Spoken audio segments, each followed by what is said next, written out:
Europe को हम फिल्मों में हमेशा ठंडा, हरा भरा, सुहाना मौसम वाला एरिया के रूप में देखते आए, पर वही आज सड़कों पर डामर पिघल रहा है। ट्रेन की पटरियां सांप की तरह टेढ़ी हो रही है। लोगों के लिए इस गर्मी को बर्दाश्त करना मुश्किल से नामुमकिन हो गया है और पूरा इंटरनेट इस तरह के वीडियोस से भरा पड़ा है। 5 degrees Celsius mark and forest fires have erupted in the country.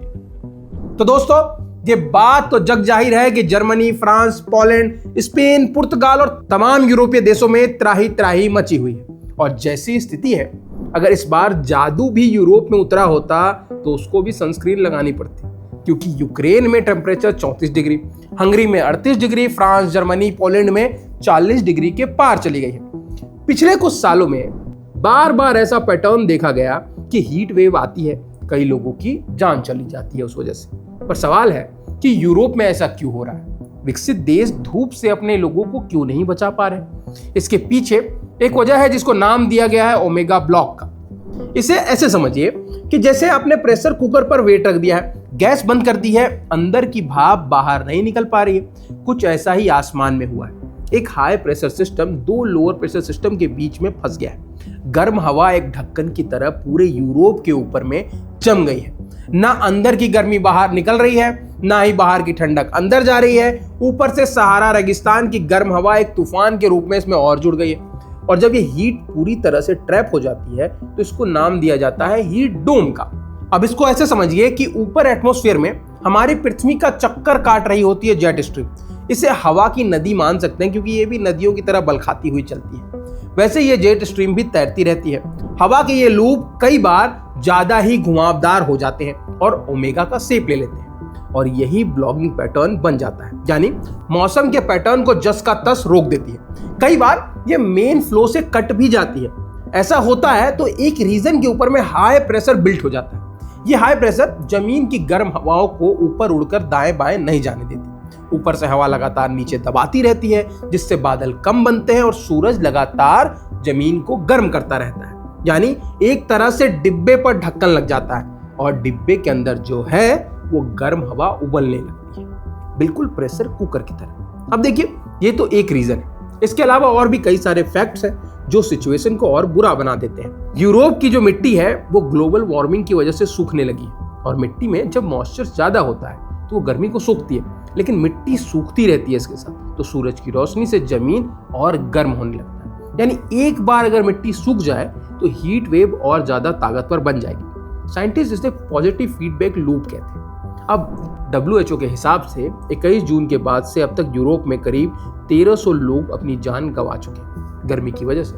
अब कुछ सबसे इंटरेस्टिंग टॉपिक पर बात करते हैं जो कि गूगल पर काफी ट्रेंड कर रहा है। पहले भारत बनाम यूरोप वाला मुकाबले पर बात करते हैं कि हम लोग तो यहाँ 50 डिग्री बर्दाश्त कर लेते हैं, पर ये यूरोप के लोग 40 पर ही इतने परेशान क्यों हो गए?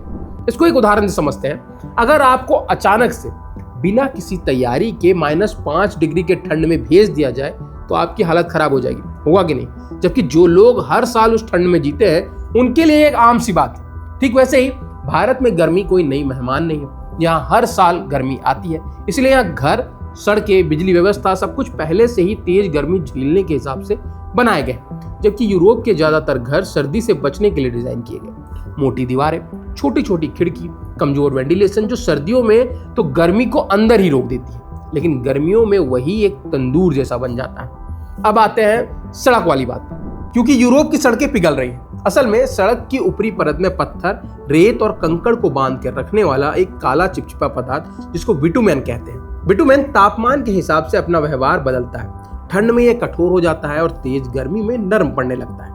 यूरोप के ठंडे देशों में सड़कें लंबे समय तक ऐसे पदार्थ से बनाई गई जिनका मकसद सर्दी में टूटने और फटने से बचाना था। हवा का तापमान अगर 35 से 40 डिग्री हो जाता है तो जो काली सड़क की सतह होती है वो 50 डिग्री तक चली जाती है। बिल्कुल जैसे धूप में खड़ी काली कार सफेद कार से ज्यादा गर्म होती है, वैसे ही काली सड़क भी हवा से कहीं ज्यादा गर्म हो जाती है। जब सतह बहुत गर्म हो जाती है तो बिटुमेन ऊपर की तरफ आने लगता है। सड़क चिपचिपी हो सकती है, लेकिन भारत में सड़क निर्माण का तरीका एक अलग चुनौती को ध्यान में रखकर बनाया गया। यहाँ गर्मी, भारी ट्रक, धूप, मानसून को ध्यान में रखकर अधिक गाढ़े और कठोर बिटुमेन ग्रेड जैसे VG30 और VG40 का इस्तेमाल किया जाता है। VG40 जैसे पदार्थ अधिक दबाव और अधिक तापमान में सड़क को जल्दी दबने या लहराने से बचने में मदद करते हैं। इसका मतलब ये नहीं है कि भारत की हर सड़क बेहतर है, वो तो हम सबको पता ही है, पर कोई नहीं। अब रेल की पटरियों की बात करते हैं।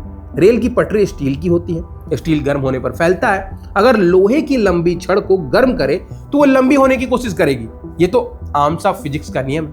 रेल की पटरी भी यही करती है। आधुनिक रेल की पटरियां लंबे लंबे वेल्ट से होते हुए जाती हैं ताकि ट्रेन की यात्रा झटकों के बिना आरामदायक हो। लेकिन जब तेज गर्मी में स्टील फैलना चाहता है तो उसे फैलने की जगह नहीं मिलती है, तो वो साइड की ओर मुड़ जाती है। इसे पटरी का टेढ़ा होना या बाकलिंग कहते हैं।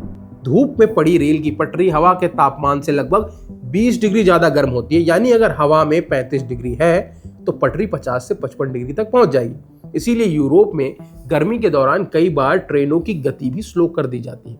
तो अब आप पूरी कहानी समझ गए। तो अगली बार कोई आपसे पूछे कि यूरोप में क्यों सड़कें पिघल रही हैं, ट्रेन की पटरियां टेढ़ी हो रही हैं, तो आपके पास जवाब है। और ऐसे ही इंटरेस्टिंग वीडियोस के लिए जुड़े रहें बजरवट्टू दुनिया पर।